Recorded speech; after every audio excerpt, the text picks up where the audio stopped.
Sanibonani, welcome back to yet another video. Thank you so much for joining Umnkosi Nophilile. Ngiyabonga kakhulu bafethu, ngiyabonga kakhulu. Ungakhohlwa ukusubscribe mangaba akakwenzi lokho.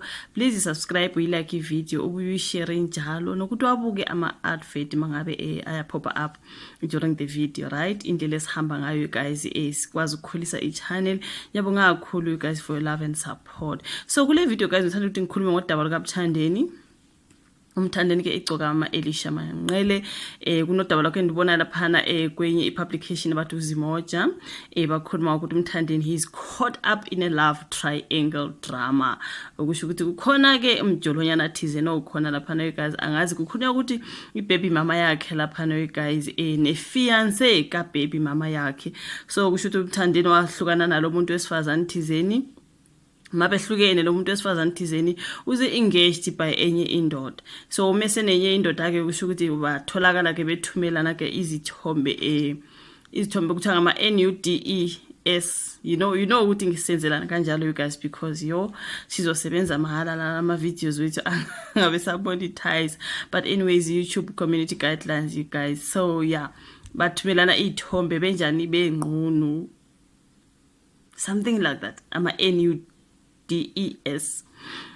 Umthandeni nayo le baby mama yakhe engaged by another man so that's why it's a love triangle drama okay so ngibona kunodaba lapha amabhalo ngesingisi mina ngizokhulumela ke in my language okay but i-dog style are singer in love triangle with a baby mama you guys and her fiance so lapha masikhuluma nge-distance lapha sikhuluma ngeculo lakhe leli elalisisho lokho asisho ukuthi mhlawumbe bebesenza uyayibona ungayithathi ngale ndlela I'm sure abalandeli bakaMthandeni bayazi ukuthi ungu-distance singer whatever phela abanye sebezoyithatha otherwise so ukuthi uMthandeni ke novezile anono isivezile or uvelile because babhale vezile laphana basebebhala velile on the other so angazi ukuthi ngoba angimazi mina you guys is either ngovelile or ngovezile something like that kuthiwa ke they separated and she is now engaged to Umsoco Khumalo so usisi engaged to Umsoco Khumalo kunjena nje manje ke kuthiwa laphana maskandi singaMthandeni Manqele also known as Igcoka Melisha cannot keep his name out of controversial headlines hlezi njalo uMthandeni khona ezindabeni thizeni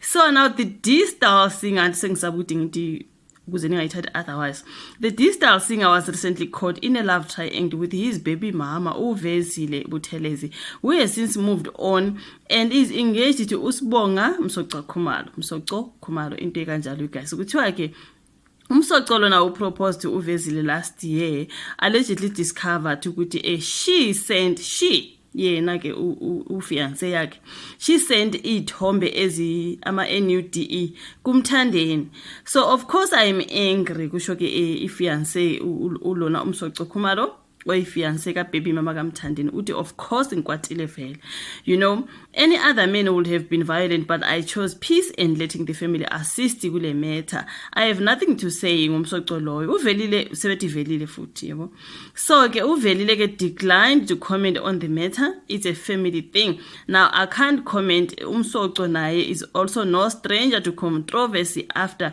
he had a fallout no Ngizwe Mchunu kushuthi bekune drama ekhoyo between Umsoco noMngizwe Mchunu on social media ke so asking him to sometimes keep his opinions to himself so ke ukuthiwa ke uthi I am no homewrecker okay Umthandeni has come out to defend the mother of his child and said they are not in a relationship but are co-parent yabona le ndaba ukuthi mabethumelana ama NUDEs ba co-parent hayi bafethu ungazodlalwa ngabanye abantu like honestly But you are not in a relationship but you are co-parenting but bebethumelana ama NUDE njani bafethu ni co-parent kanjani kanti ngoba engaged usisi manje senithumelana nezizi njena kodwa niya co-parent nahlukana yena sekwenye indoda I co-parenting yakhona imates izithile hayi uMthandeni bafethu but anyways bathe baya co-parent I wouldn't wish what happened on But I wouldn't wish what happened on anyone. Isilungu sakhona esibhalela be angazi ukuthi I wouldn't wish this to happen to anyone else. I think so.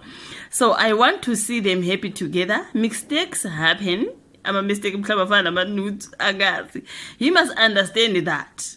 kuthiwa uthe mistakes happen, he must understand that. Ngumthandeli loyo ethi ama-mistake enzeka, so umsoco kumele understand ukuthi wena ureceive ama-NUDs from ifiance yakhe, hayi mthandeni bafethu. He went on to beg umsoco not to leave her. Uvezile and I separated, we are no longer together. We only communicate about the child. I'm not a homewrecker. So bekwenze njani ke usuthola ama-NUDs from uvelile ovezile. Bekwenze njani i-co-parenting, bekukhulunywa ngengane, nakhuluma ngengane nasenithi okay awungithumele phela lezi yazinto, hayi bafethi, kodwa le co-parenting i-wrong because udade manje usenomunye umuntu. U-co-parenta kanjani nomthandeni kanje? Ngoba i-co-parenting bafethu ayihlanganisa ama-nudes, hayi ngeke bafethu. Kuthiwa komthandeni guys uthe hayi uncengile laphana kumsoco ukuthi angamyeki usisters ngoba abathandani, ama-mistake ayenzeka kuzomela ukuthi understand lokho. Kodwa ke usisters ubethumele izithombe ezinjani njani laphana ke kumthandeni, kuthiwa i-co-parenting. Okay, so uthi yena kayena i-homewrecker umthandeni you guys. So angazi mhlambe bebekhumbuleni inkosi yami sithi awungithumelele ngibuke nje kuphela, yabo nje ngimane ngibone nje kuphela. Hey yo mjolo ayisizokuphela.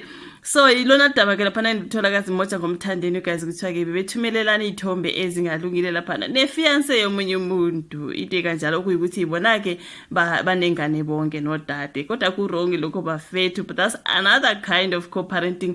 Kodwa ke ngiyabonga ukuthi uyibuka ivideo ushuvola ka comment section ukuthi kanti sesi-co-parenta kanjena mangabe sizele nabe ingane sahlukana, sekumele siqhubeke sibe sikhumbuzana ezinye izinto.